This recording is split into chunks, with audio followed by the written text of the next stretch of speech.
ತೇಜ್ ಪ್ರಭು ನ್ಯೂಸ್ಗೆ ಸ್ವಾಗತ. ಸಂಕೇಶ್ವರ ಪಟ್ಟಣದ ಇನ್ನರ್ ಹಿಲ್ ಕ್ಲಬ್ ಹಾಗೂ ಕರ್ನಾಟಕ ರಾಜ್ಯ ರೈತ ಸಂಘ ಹಾಗೂ ಹಸಿರು ಸೇನೆಯ ಇವರ ಸಂಯುಕ್ತ ಆಶ್ರಯದಲ್ಲಿ ಪರಿಸರ ದಿನಾಚರಣೆ ಮತ್ತು ಸಾವಯವ ಕೃಷಿ ಬಗ್ಗೆ ಇಂದು ಕಾರ್ಯಕ್ರಮವನ್ನು ಹಮ್ಮಿಕೊಳ್ಳಲಾಗಿತ್ತು. ಗಡಿಂಗ್ಲಜ್ ರಸ್ತೆ ಹತ್ತಿರ ಇರುವ ಹಾಲ್ಗಡಿಗೆ ತೋಟದ ಹತ್ತಿರ ಈ ಕಾರ್ಯಕ್ರಮವನ್ನು ಹಮ್ಮಿಕೊಳ್ಳಲಾಗಿತ್ತು. ಸಸಿ ನೆಡುವ ಮೂಲಕ ಈ ಒಂದು ಪರಿಸರ ದಿನಾಚರಣೆ ಆಚರಣೆ ಮಾಡಲಾಯಿತು. ಅದೇ ರೀತಿ ಮಾಹಿತಿಯನ್ನು ರೈತ ಸಂಘದ ಪದಾಧಿಕಾರಿಗಳು ಮತ್ತು ಇನ್ನರ್ ಹಿಲ್ ಕ್ಲಬ್ದ ಪದಾಧಿಕಾರಿಗಳು ಮಾಹಿತಿಯನ್ನು ನೀಡಿದರು.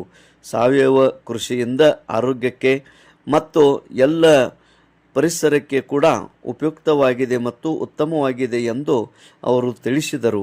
ಇದೇ ಸಂದರ್ಭದಲ್ಲಿ ಇನ್ನರ್ ಹಿಲ್ ಕ್ಲಬ್ದ ಪದಾಧಿಕಾರಿಗಳು, ಸದಸ್ಯರು ಹಾಗೂ ಕರ್ನಾಟಕ ರಾಜ್ಯ ರೈತ ಸಂಘ ಹಾಗೂ ಹಸಿರು ಸೇನೆಯ ಜಿಲ್ಲಾ ಪದಾಧಿಕಾರಿಗಳು, ತಾಲೂಕಾ ಪದಾಧಿಕಾರಿಗಳು ಮತ್ತು ಸದಸ್ಯರು ಮತ್ತು ರೈತ ಬಾಂಧವರು ಮತ್ತು ಹಾಲ್ಗಡಿಗೆ ಬಂಧುಗಳು ಕೂಡ ಈ ಒಂದು ಕಾರ್ಯಕ್ರಮದಲ್ಲಿ ಪಾಲ್ಗೊಂಡಿದ್ದರು.